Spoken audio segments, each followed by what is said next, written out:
Today on Notsam Wrestling, CM Punk and Roman Reigns get our entire world talking, and Cody Rhodes and Drew McIntyre respond. Who qualifies for the Elimination Chamber? Is AJ Styles actually retired? And so much more. This is Notsam Wrestling. Say welcome to Notsam Wrestling. And we've had quite a week. Of course, we've had content here on the podcast feed and on the YouTube channel going up throughout the week that has mainly been centered around this Roman Reigns, CM Punk, Monday Night Raw ending promo that got the whole world talking, especially Drew McIntyre and Cody Rhodes, who responded on SmackDown, and we get into all of it. So this Roman Reigns and CM Punk promo exchange on Monday Night Raw, I think, was so special because it was a return to form for CM Punk.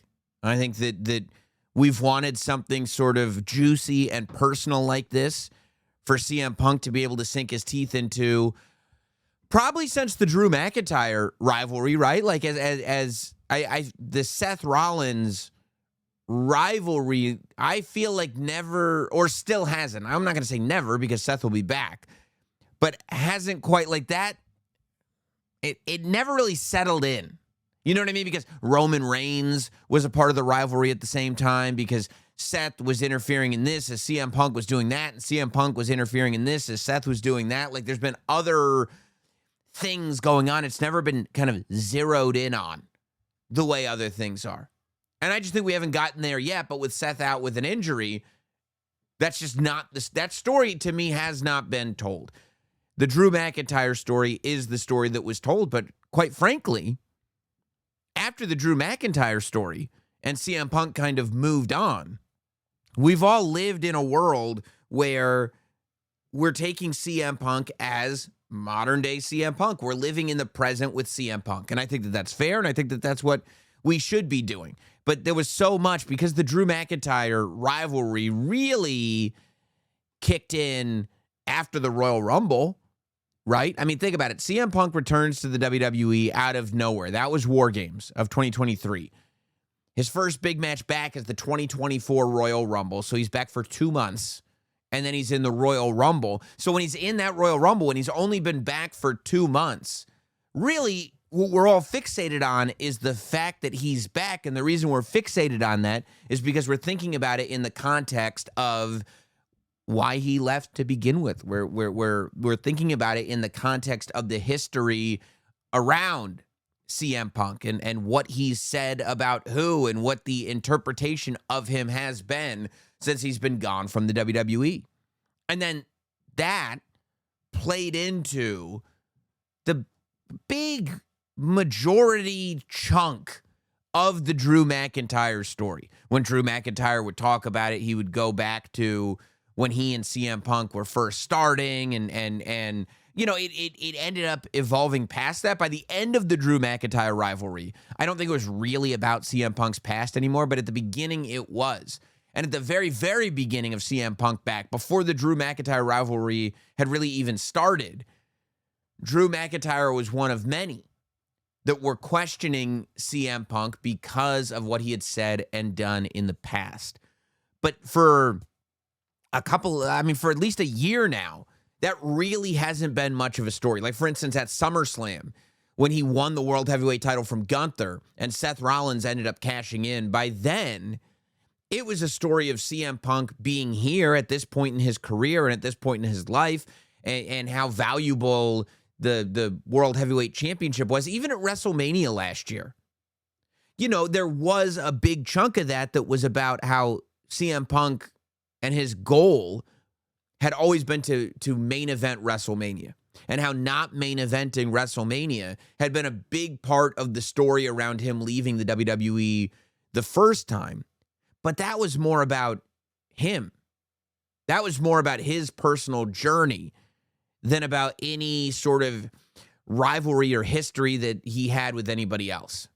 And I think that after that WrestleMania main event, it was not just the sort of, he finally did it, hooray for Punk. Even though he didn't win the match, there was this feeling of like, there it is, dude. You did it. You main evented WrestleMania.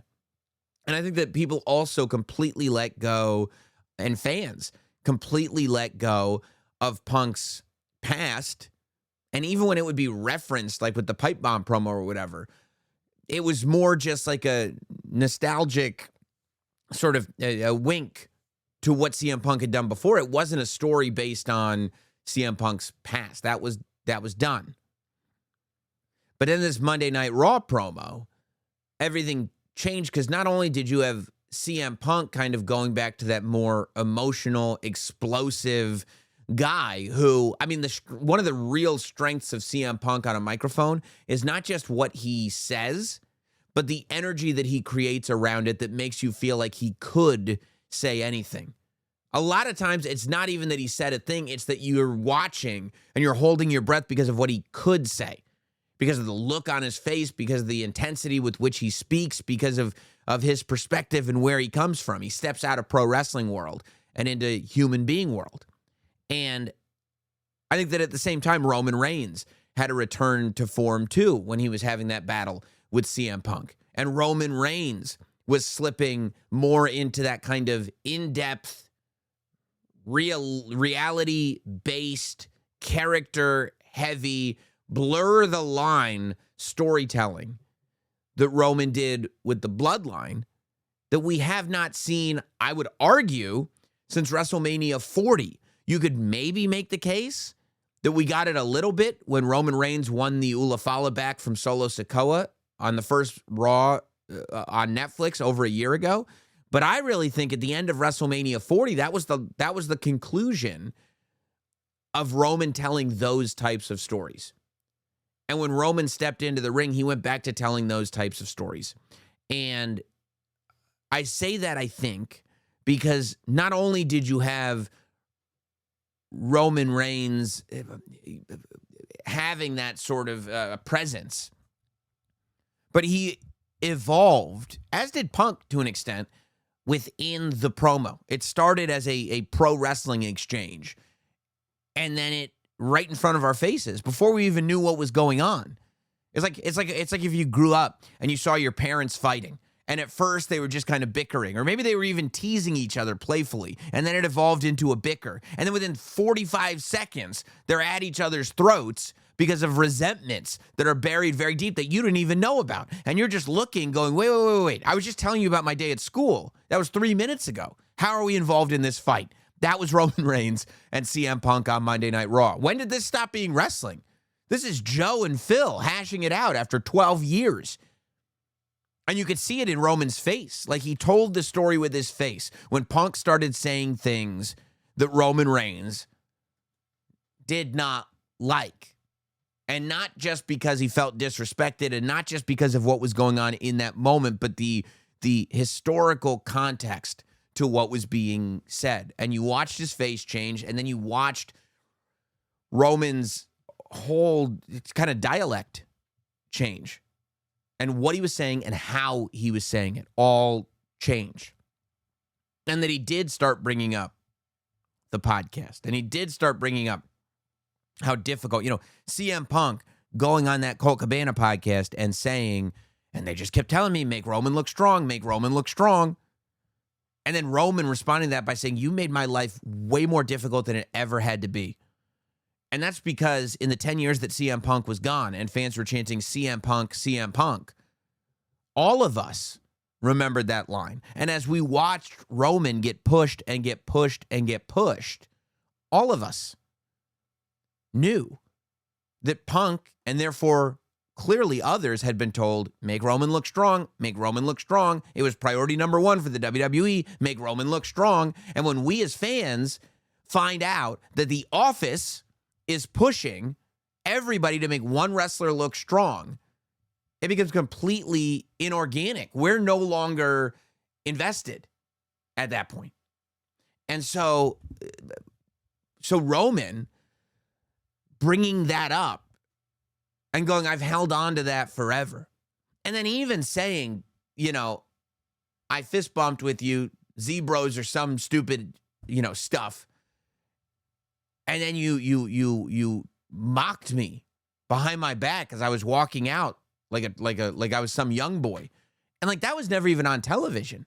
Like, you had to go online and find fan footage from that night where it was CM Punk walking behind Roman, holding up the title, almost as if to say, like, okay, Roman, you get to be the big star. You get to act like you're the captain of the team. I'm the guy with the championship. And you don't know, is that Phil, is that Phil making a statement, or is that CM Punk doing something, or is it just a performer having a good time? Who knows, and who's to say? And who's to say if Roman Reigns as a character was offended by that, or if Joe Anoa'i saw that later and was pissed? Maybe both. Because we get all of that from this promo. And like I said, kind of that thing that if you're ever wondering, why do we like Roman Reigns the way we like him? Why do we like CM Punk the way we like him? Well, you watch that promo and you go, that's exactly why. They're not going to be able to do that every single time, but that's exactly why those two are at the place where they are at. That's exactly why those two are the best in the game.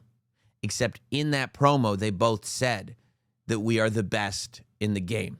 Not only did they start that promo with, and honestly, they were going with the crowd, because Roman Reigns came out and said, I could pick Drew McIntyre or CM Punk. And without even starting the call and response, Philly loudly booed Drew McIntyre. And not just because Drew is a bad guy. They loudly, vocally said, we don't want Drew versus Roman Reigns.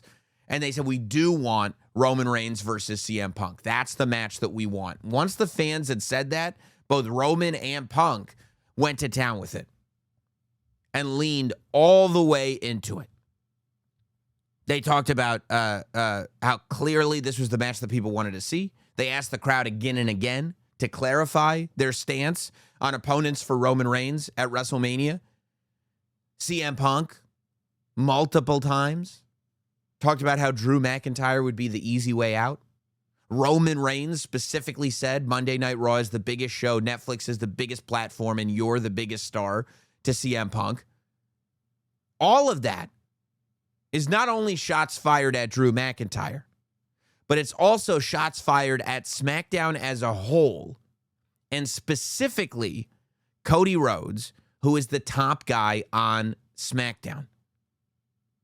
In that moment, both Roman Reigns and CM Punk are saying the one thing that nobody has any question about is that we are the top guys, which is hilarious because up until 3 weeks ago, the rumor going around on the internet was that we were getting Roman Reigns versus Cody Rhodes Part 3 because that was the biggest match that WWE had to offer. But Roman Reigns and CM Punk first set up the idea that this is the biggest match that WWE has to offer. And then they delivered 10 minutes of a back and forth promo that convinced the world that that is indeed the biggest match that WWE has to offer. Once that promo was done, fans all, I think, were in complete agreement that Roman versus Punk is the match for WrestleMania. And there's no going back now. But at the same time, they said the quiet part loud. They said we're the best. And I think it goes back to 48 or whatever it was, 72 hours before that promo, when Roman Reigns is on Pat McAfee's show. And he's saying, I've been gone for 2 years and nobody's gotten over. Get over, kid. How do you think the top guy, how do you think the guy that beat Roman Reigns, who's been the top guy, how do you think he responds to that? Roman Reigns never said the words Cody Rhodes. But I think that the Pat McAfee interview was shots, and I think that the promo on Raw was shots, not just at Drew, but at Cody as well. Because Cody takes pride. He puts QB1 on every shirt.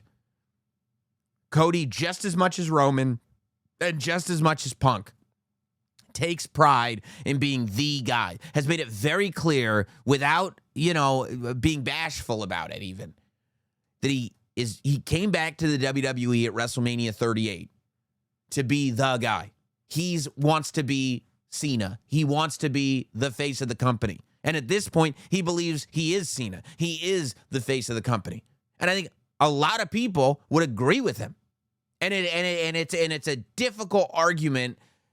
I mean, it would be a difficult argument to lose. It's a solid argument that Cody is the guy right now. But Cody is dealing with an era that is very, very unique. in the sense that you have somebody like Roman Reigns who has kind of elevated on a level to which not many have elevated, has figured out the art of being somebody who's not on television every week and becomes a huge attraction every time that he's on, and has figured out with very little how to draw all of the attention imaginable to himself. And then you have CM Punk, who's not only a legend, but is still going, still has the same cool factor, and has the history of a rebel, and exists in this space where even now there is this thing of, I can't believe he's back. This is so cool. And it's always going to be that way until the day that CM Punk retires. CM Punk's history is a hugely fascinating part of who he is, which is why this story with Roman Reigns and going back to the podcast and going back to the Shield and going back to all of it makes it even more fascinating because, as I said, we've been living in the present with CM Punk for a year and a half now, and we thought we were done with the ghosts of CM Punk's past haunting him. But we are not done. Roman Reigns has brought them all back, and they are ghosts that have not been addressed. And I think that that's something that is never going to be uninteresting. But I tuned into SmackDown on Friday, eager to see how the show in general would respond to that, because I think that they have to. You know, I think there were some that were worried this was a complete burial. Why would you bury Drew McIntyre like that? Why would you bury SmackDown like that? And my opinion was, why don't we wait and see what they say on SmackDown? You know, before we say it was a complete burial and this and that and this, why don't we wait and see what they do with this on SmackDown? And so you go to SmackDown and we start the show with Drew McIntyre coming to the ring. And, you know, the headline that they put everywhere is, this is Drew McIntyre coming to the ring after he eliminated Cody Rhodes from the Royal Rumble, even though Drew wasn't in the match. But in reality, we all want to know what Drew is going to say to CM Punk and Roman Reigns. And that's not to say we don't care about Cody. That's to say now this is a two-level thing. I want to see how this story, I want to see how Drew responds to CM Punk and Roman Reigns. And then I want to see how Drew and Cody and potentially Jacob build a story that you could argue is more compelling than Roman Reigns and CM Punk, because that's what they have to do because of the position that Roman Reigns and CM Punk promo put them in. So as Drew is coming to the ring, he gets jumped by Cody Rhodes. While we're tuning into SmackDown to hear Drew's response, he actually got jumped twice. First time by Cody Rhodes, second time by Jacob Fatu. And I thought that was actually a pretty brilliant thing that I don't know that I could have thought of, because what it did is you have a 3-hour show and it allowed you to have a through line. We're going to keep, especially after he got jumped the second time, we're going to keep watching this because I have to know what Drew McIntyre is going to say. And I think when you have a 3-hour wrestling show like that, if you can keep a storyline that's kind of running through the 3 hours, more than just, hey, we got a match coming up. Hey, we got a match coming up. Hey, we got a match coming up. If you got a story that is like, oh, we're gonna get to this thing that we want. Oh, here's a story element that stops it. Oh, okay, now we're gonna get, oh, here's a second story element that stops it. Okay, I'm gonna tune in because we still got to get that other thing. I think that that's good for a 3-hour wrestling show in terms of maintaining interest. So after Cody jumped Drew McIntyre, he's the one that got in the ring, and I was very interested to see what Cody was going to say. You know, after the Roman Reigns and CM Punk segment, CM Punk was at Media Row for the Super Bowl. He was doing all kinds of shows on Media Row. Roman Reigns was not. But CM Punk was there with the title, and of course, every spot that he went to was asking him about this Roman Reigns segment. And he was on the Kay Adams show, and Kay Adams asked CM Punk about the Roman Reigns story, and Punk said that they basically, he and Roman Reigns are the two top guys in the industry, and they ended up having a you-know-what measuring contest. And that's like a real simple way to put it. You know, there's a lot of lore behind what's going on, but ultimately that lore is kind of that foundational layer for what CM Punk is describing. However, when CM Punk says it that way, Cody Rhodes should be offended. When CM Punk says we're the top 2 guys in the industry, so we're going to have to measure anatomy, Cody Rhodes should be sitting there going, you're not the top 2 guys. I'm the guy. I'm the top guy. It would be like if John Cena were on top. And I don't mean I don't mean 05. I mean in 08. If John Cena is on top, and he is getting booed, but he's still on top. And then all of a sudden, The Rock shows up and he gets into it with Batista. And then The Rock and Batista are like, no, well, the story here is that we're the top 2 guys in the industry and we're the biggest match that you could possibly have. So and so we're going to have an anatomy measuring competition. If I'm John Cena, I'm like, what do you mean? What do you mean you're the top 2 guys? No, you're not. I am. Why? How dare you have this conversation without me? So Cody was all fired up.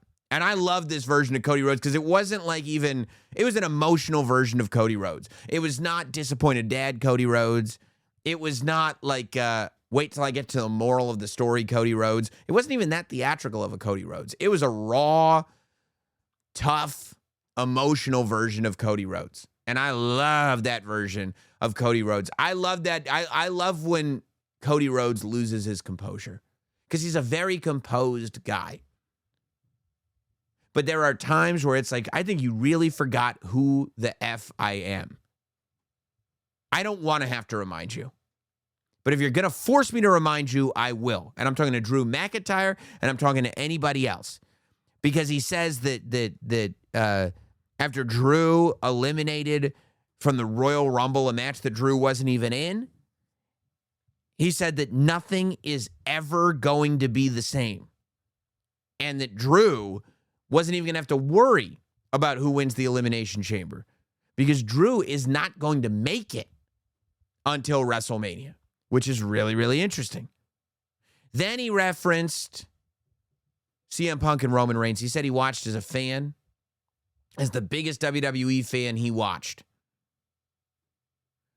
But then he said he heard it referred to as a you-know-what measuring competition, and then he dropped his line.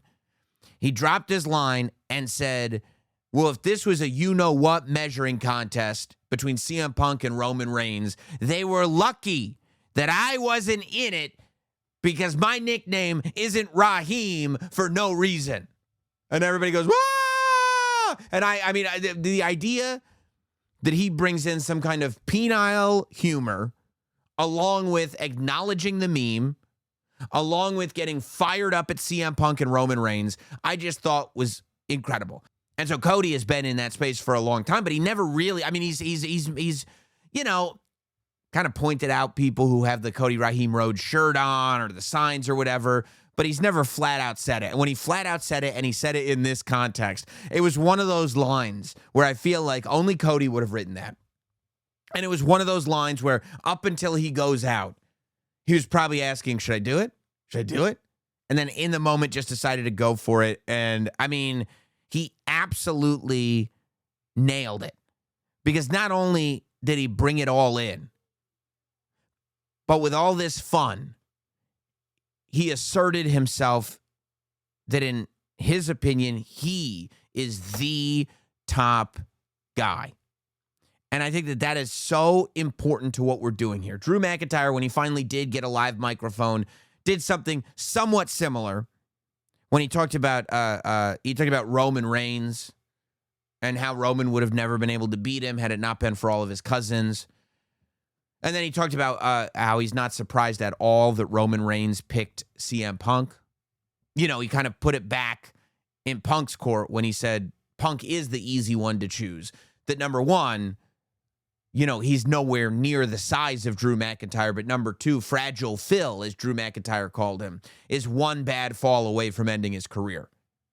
Which I was like, okay, I like that. I like that. And then Drew put over his title, the WWE Championship. Put that title over as the championship, which it's hard to argue unless you would say the man makes the championship. It's hard to argue that the championship itself, that the one, if there is one, it's the WWE championship that Drew McIntyre wears. That's the one that you can trace back, as Drew McIntyre said, to San Martino, to Steve Austin, to Triple H, to Hulk Hogan, to not Dusty Rhodes.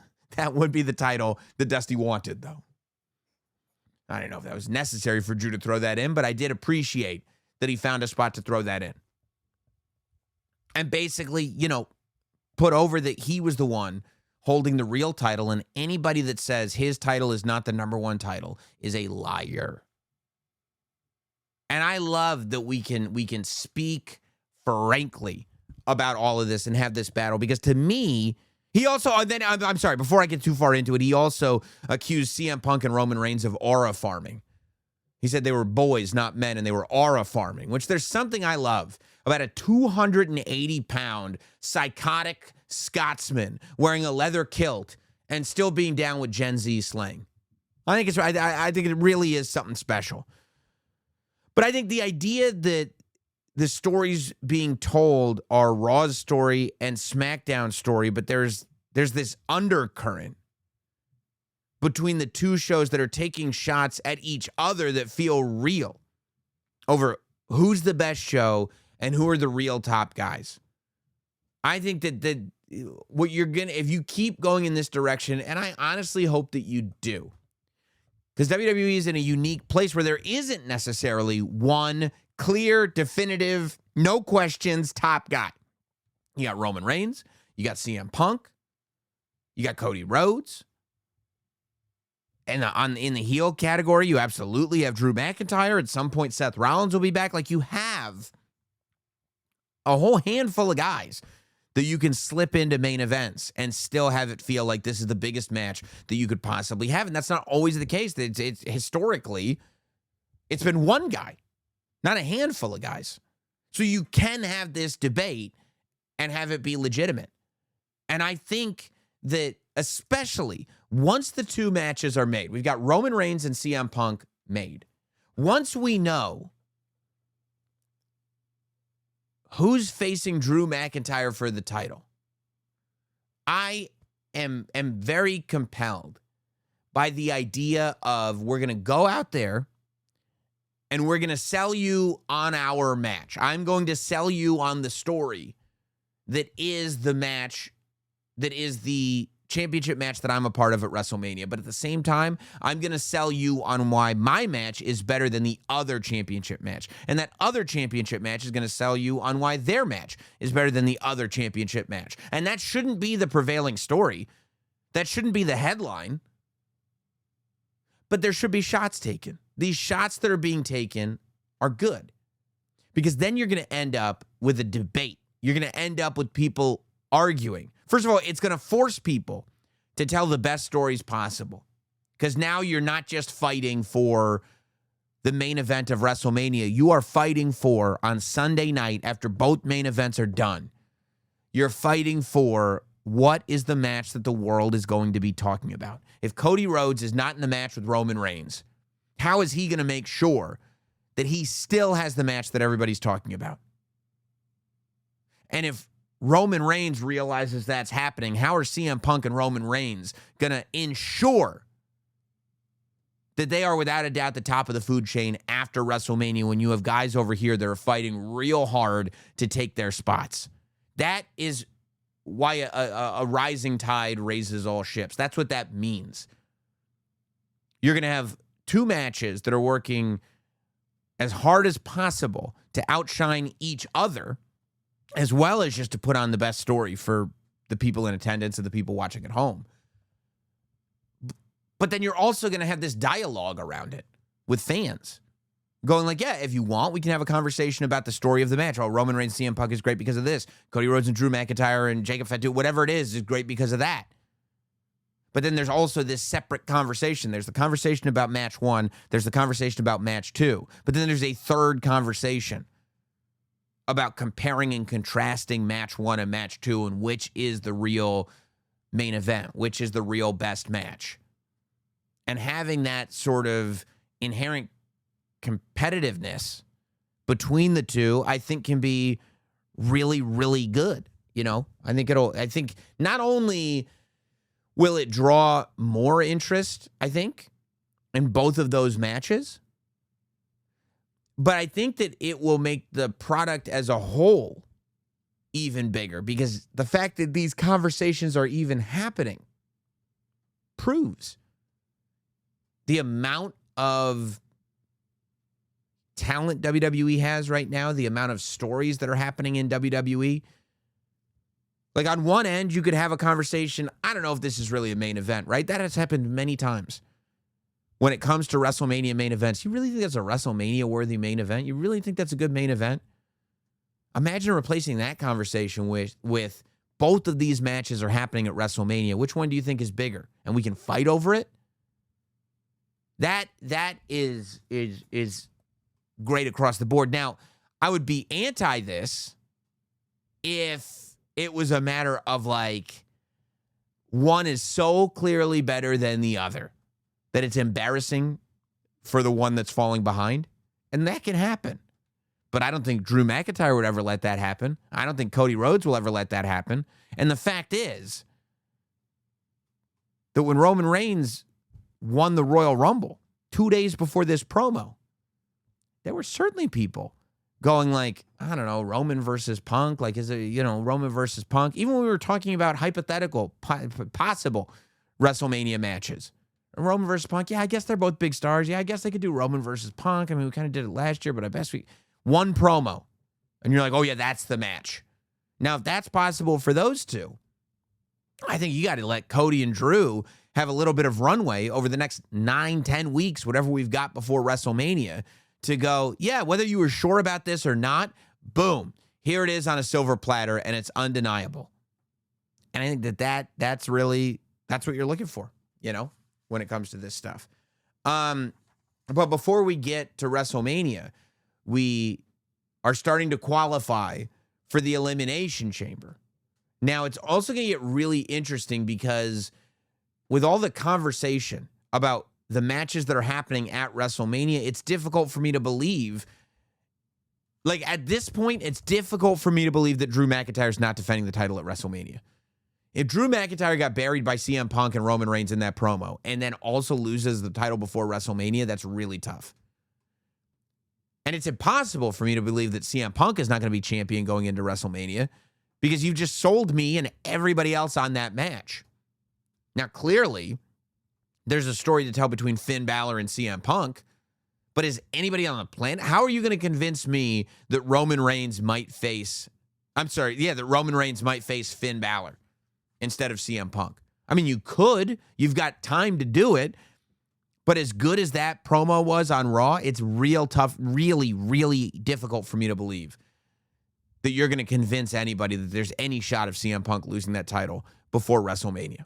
So what we got in the Elimination Chamber, and it has been sort of, I guess it hasn't been straight up said. I mean, it's been said in promos and stuff that, there's no sort of the winner of these Elimination Chamber matches face the other champions at WrestleMania. So Drew McIntyre will face the winner of an Elimination Chamber, and either Jade Cargill or Stephanie McMahon, whoever Liv Morgan doesn't pick, will face the winner of the women's Elimination Chamber match. And you've got guys you got people from both Raw and SmackDown in these chamber matches, because it's been advertised that on Monday we get Raw matches to qualify for the Elimination Chamber. So on SmackDown, you had your first two matches. You had Tiffany Stratton over Chelsea Green and Lash Legend, which was a great match. They did a great job of putting over Lash Legend and how good she did in the Royal Rumble match. I thought she looked really strong in the match.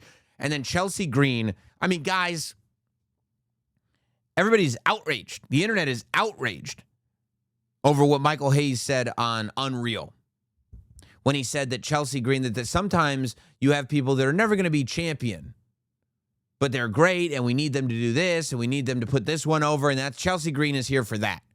And it made people furious. If you don't think they're playing with that, if you don't think they're aware of that, if you don't think that that's a thing now, you're out of your mind. You don't know how wrestling works. Because they made people believe for one moment that Tiffany Stratton might get pinned by Chelsea Green. There was one moment on SmackDown, and I think you're going to see a lot more of that. I think they might be kicking the tires on this thing to see if they can build like an organic rise of Chelsea Green. Like, okay, let's see how serious these fans are. Let's see what we can do. I think over the next year, you're going to watch it happen with Chelsea Green. And I think it should. I love Chelsea Green. But Tiffany Stratton is indeed the one that qualified, won the match, beat Chelsea Green and Lash Legend at the last minute, even though it seemed like Chelsea was going to win. And then Randy Orton was able to beat Solo Sikoa and Aleister Black. So Randy Orton, the first person to qualify for the men's. Tiffany Stratton, the first person to qualify for the women's. Next week, we have Alexa Bliss, Julia, and Zelina in a triple threat on SmackDown. I wouldn't be surprised. I mean, I know you look at that and you go, well, Alexa Bliss feels like she should win.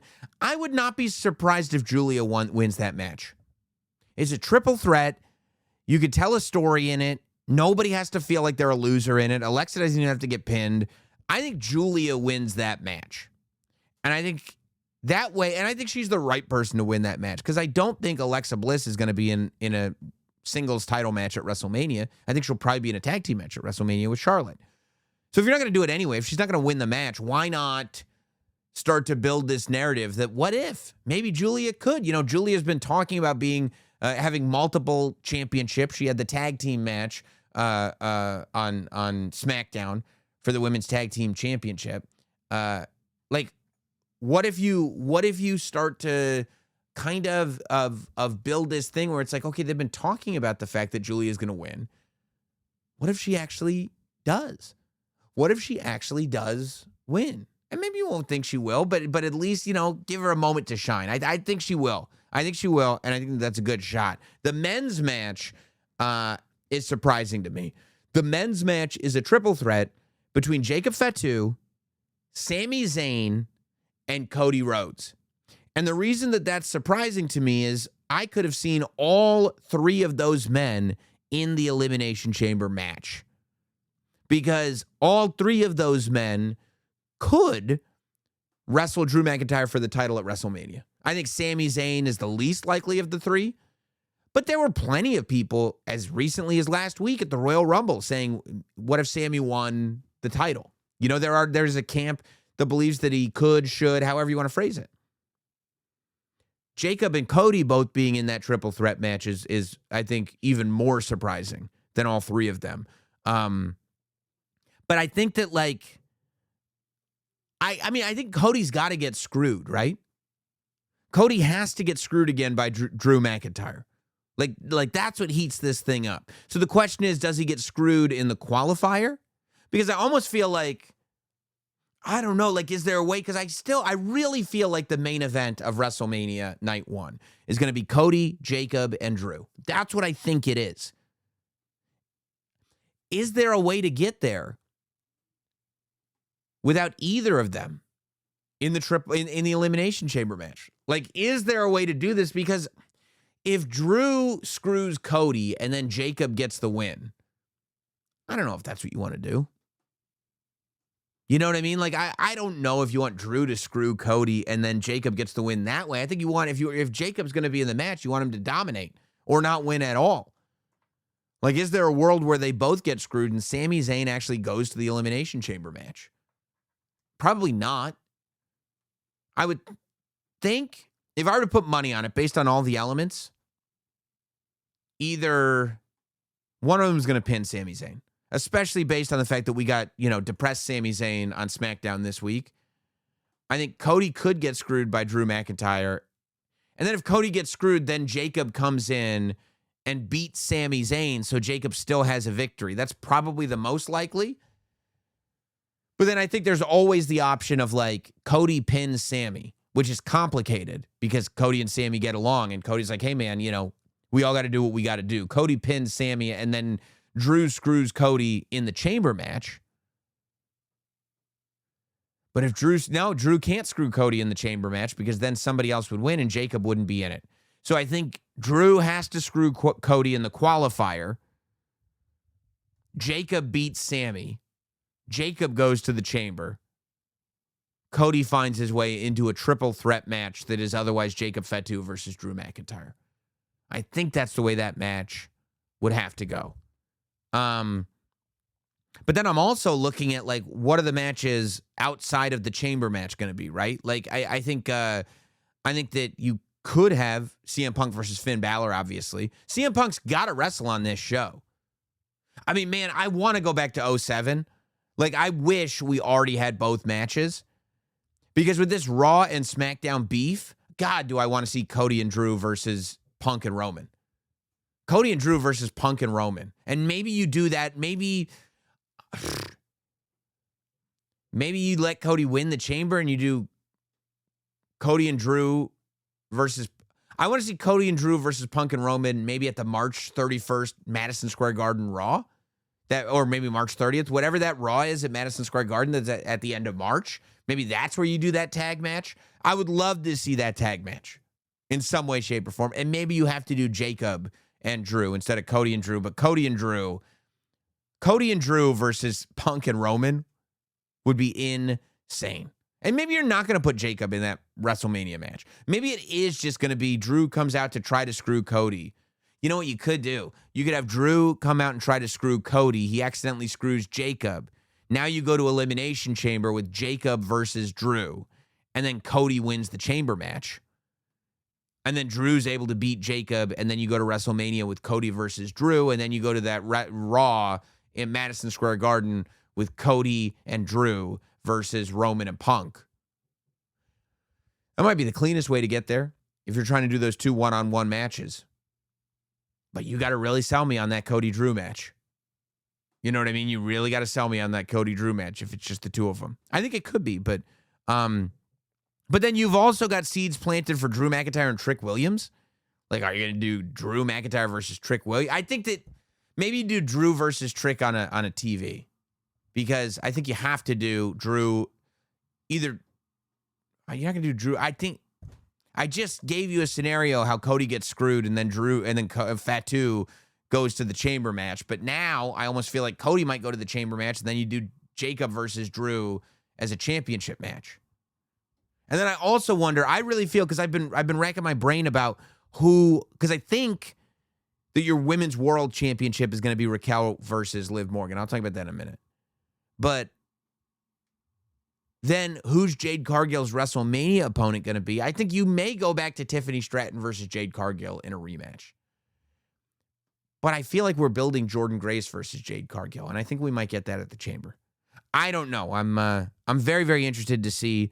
I was very, very interested in AJ Styles on the Stephanie McMahon podcast. So first of all, AJ Styles was not at Monday Night Raw this week, which was surprising to me.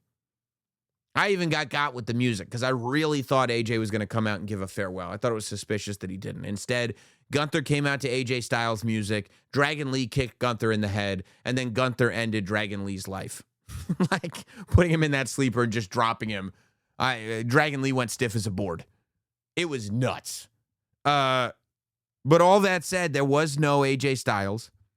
Instead, we got AJ Styles on What's Your Story with Stephanie McMahon's podcast, which is incredible. I mean, Stephanie does such a good job on that podcast. She delivers something completely unique. I don't know that there's anybody, especially in the wrestling world, when you're dealing with wrestlers, that can bring somebody's guard down as quickly as Stephanie. And it feels effortless when she's doing it. But the interviews that she gets out of people, the AJ Lee one, the Paul Heyman one, the Randy Orton one, even when she has non-wrestlers on, she had Andrew Schultz on, like, I don't know. I just find her to be really, really good.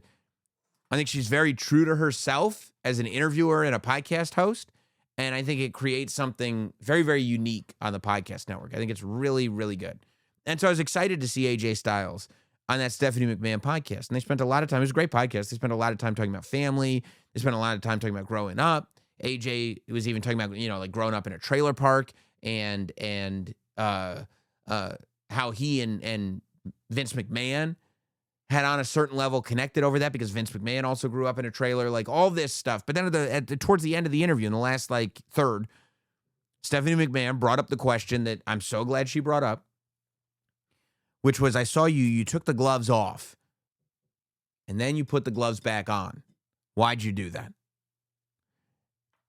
And AJ Styles said, I don't know. AJ Styles basically said he just did it in the moment.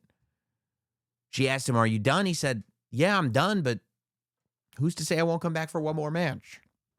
And I'm like, dog, I love this. You've been retired for 3 days. 3 days you've been retired for, and you're already going like, I don't know, I might have another match or two in me. He said his son is training to wrestle. Maybe he'll want to come back and tag with his son. Maybe I don't. Listen, I believe that in AJ Styles' head, he might believe that he's retired. But I don't think the bug's out of AJ Styles. And I'm interested to see if he does go home and he does just disappear for a while and he isn't getting a thank you. I mean, I think they should put him in the Hall of Fame this year, personally.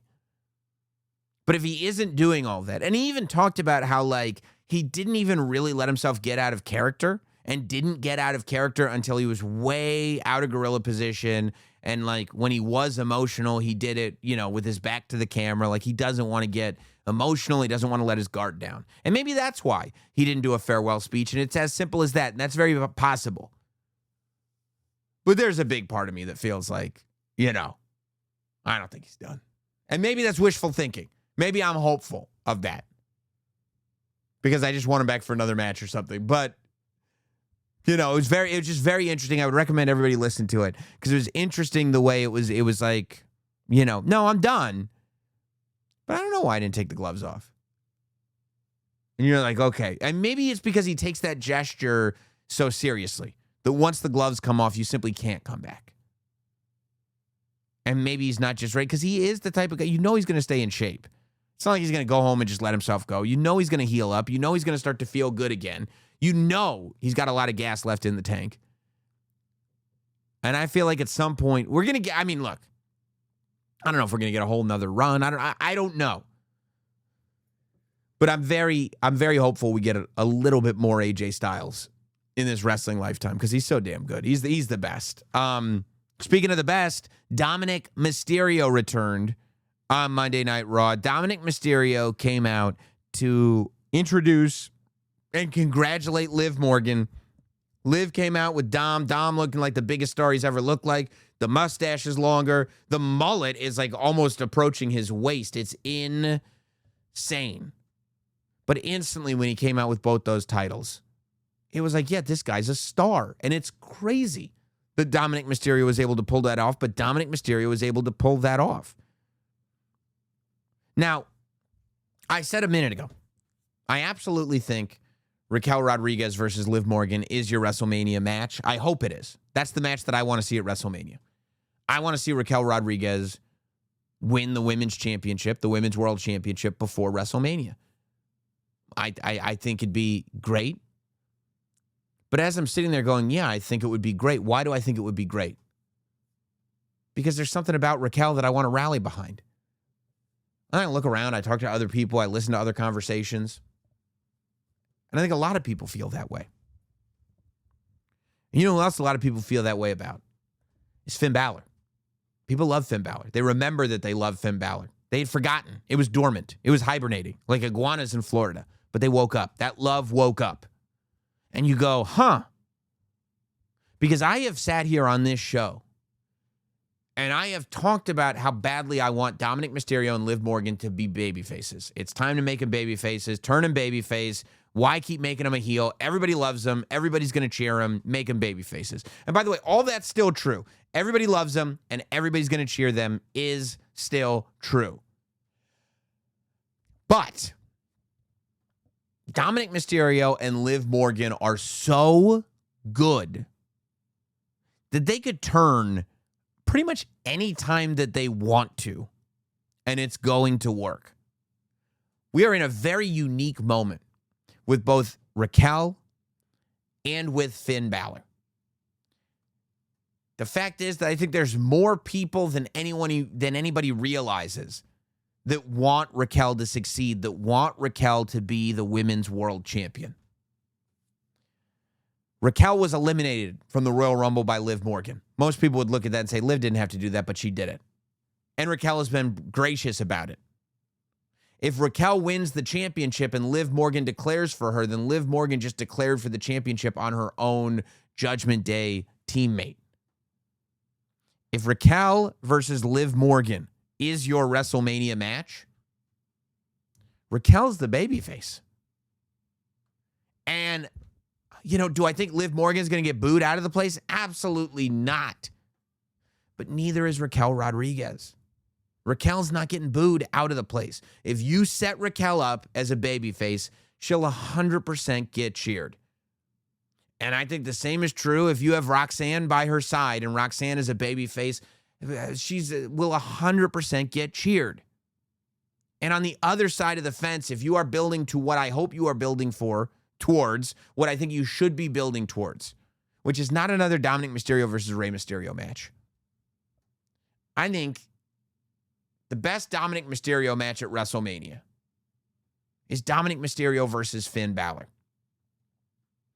And I think the best use of Finn Balor really proving that the old Finn is back, of Finn Balor really proving that the old Finn Balor is back to claim what's his, is to show up at WrestleMania as the Demon. And do it the old school way. Do it the NXT way. Do it the way Finn Balor was telling Cody Rhodes it should be done. Don't announce the Demon is fighting at WrestleMania. Announce it's Finn Balor versus Dominik Mysterio at WrestleMania. And then the Demon comes out and you get to see in real time Dominik Mysterio have this reaction. But if it's Finn Balor versus Dominik Mysterio, especially if it's Demon Finn Balor versus Dominik Mysterio, are they going to boo Dominik out of the building? No, they might do it for fun because they like booing him, but everybody loves Dominik. That's fine. But guess what? They're not booing Finn Balor, and they're definitely not booing him as the Demon. As much as I have advocated for Liv Morgan and Dominik Mysterio to be baby faces, I don't think now's the time. I think those two go into WrestleMania as the heels. I think if the Judgment Day starts to fall apart and we see those matches, which I want to see, which is Raquel versus Liv and Finn Balor versus Dominik, then Liv and Dominik are the only ones left that kind of claim this Judgment Day name. Liv and Dominik are the ones that are the heels. I don't see any other way to tell this story than to let them continue being heels. And Liv and Dom can turn. Liv and Dom can become good guys whenever they so please. It's not going to be an issue. We are not going to get bored of Liv Morgan and Dominik Mysterio. We are not going to get tired of waiting for this to happen. None of that is going to happen. But you have a moment that you can capitalize on with Raquel Rodriguez. You have a moment that you can capitalize on with Finn Balor. And I think that you could still have Liv Morgan beat Raquel, with Raquel being the babyface. I think you've got to have Demon Finn Balor beat Dominik Mysterio. And again, it'll be completely fine. You can even have Dominik lose to Finn Balor. Maybe he's defending the Intercontinental title. Maybe he's defending the AAA championship. And Finn Balor, as the Demon, wins the AAA championship and gets to go to AAA with Demonito. You could do that, or it could be for the Intercontinental title, however you want to do it. But I just think going into WrestleMania and going into that show, as much as I thought, and a month ago I would have told you Dom and Liv are both baby faces at WrestleMania. I don't think that way anymore. I think they're back. I think they're tippity top, but I think that they're heels. And I think that then post WrestleMania, throughout the year, we can then reassess where they're at and how those characters need to change. But, that's kind of where I'm at. If you want to email in, the email address is notsamwrestling@gmail.com. Our email is notsamwrestling@gmail.com. Of course, we were on Sirius XM every day, Monday through Thursday, from 12 to 2 p.m. Eastern time, which is Not Sam Wrestling Live on Pro Wrestling Nation. So check that out. And here on the podcast feed, if you haven't been keeping up on the podcast feed, on the Not Sam Wrestling YouTube channel, we've had content going up regularly, including, I told you I was thinking about doing this, but I brought in my assistant Danielle to explain, who has not watched any wrestling whatsoever, and had her watch the Roman Reigns versus CM Punk promo, and then explained the significance of it to her. And a lot of you guys seem to be really, really enjoying it. So check that out if you get a chance. It's on the podcast feed and on the YouTube channel.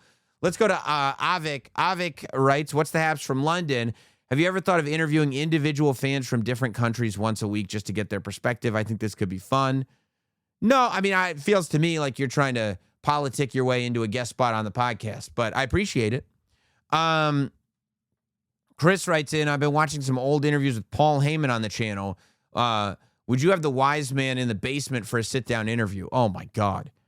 He would be on a short list in the basement. Because, the interviews that happen in the basement are the best interviews by a mile. I mean, the one that I did down here with Edge. I love the one that I did with Kurt Angle down here. Mark Henry was down here recently, or not too long ago. Cardona's been down here. There's been a lot of people. Yes, is the short answer.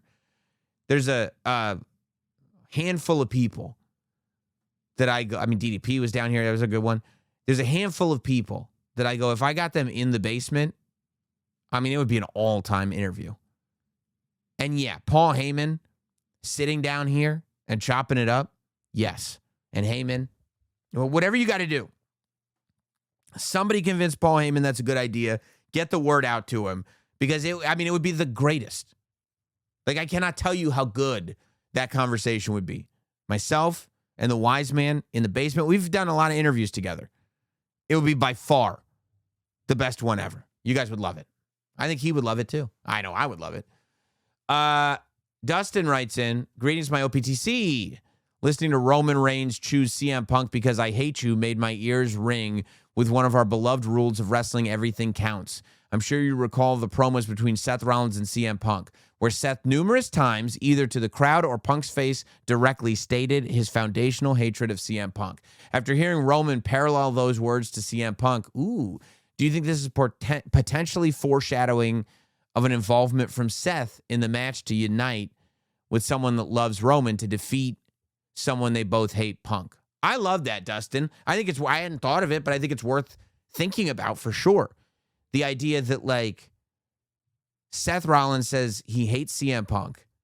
He said it's different with him and Roman. Him and Roman are brothers that do things differently, but he hates CM Punk. Roman says, I hate CM Punk. Almost like the Shield got together and knew that they hated this guy.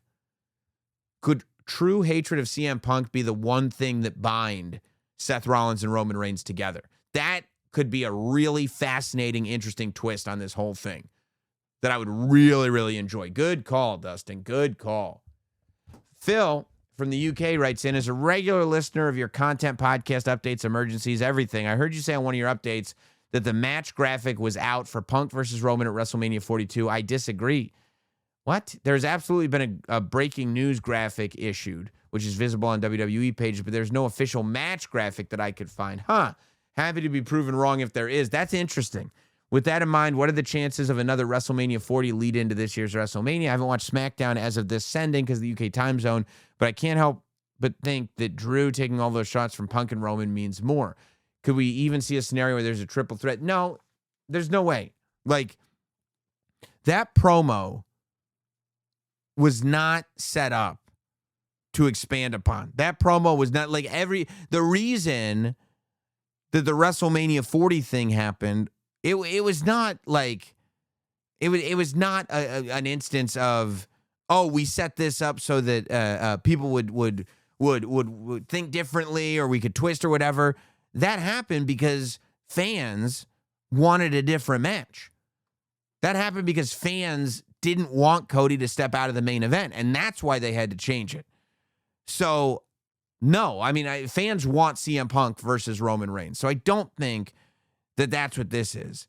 However, let me see if there's any sort of, because I know what you're talking about, and I wonder if that's an exception to the rule, right? Like, if we can't say that it's the graphic because it's not officially the WrestleMania match graphic. I mean, it's a graphic, but is it the graphic?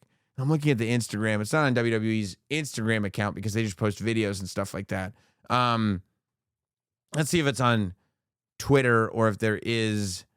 Let me see. CM Punk, Roman Reigns, and just see what the graphic that they posted.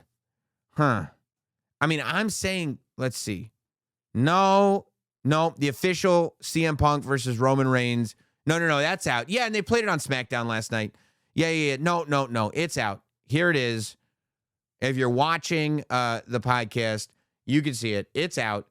CM Punk versus Roman Reigns, World Heavyweight Championship, Saturday, April 18th, Sunday, April 19th, WrestleMania Vegas. Nope, graphic is out. Sorry, buddy.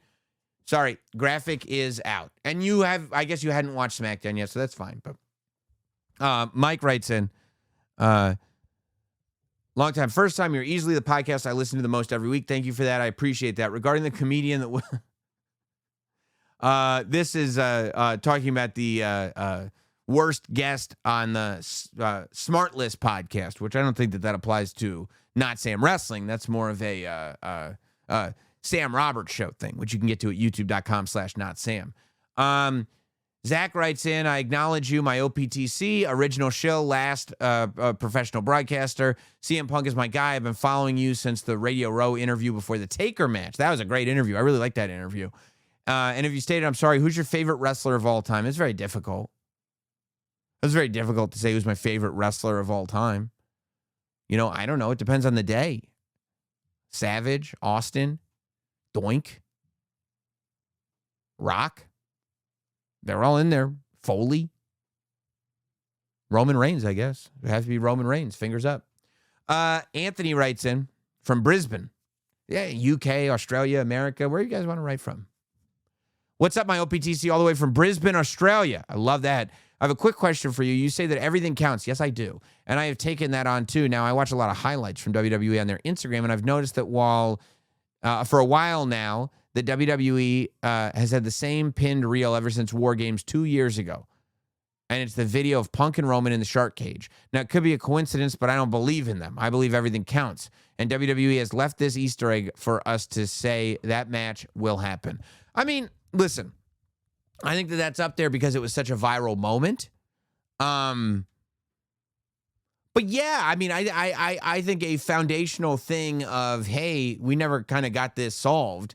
Look, there's a lot of things, though. We never got Roman Reigns saying, Cody Rhodes, you're in my way in life. That was never solved. Roman Reigns this year at War Games looking at Cody Rhodes saying this is the last time we ever team. I mean, can you imagine if WrestleMania this year is Roman versus Punk and SummerSlam this year is Roman versus Cody 3? 2 stadium shows? That's very possible. In the same year? Oh, I can't wait to see it. Guys, I thank you for hanging out. I'm sure we will have more to talk about as the week progresses, so make sure you're subscribed across all audio platforms, Apple, Spotify, everywhere. YouTube.com/NotSamWrestling. Thank you, guys. We'll talk again soon.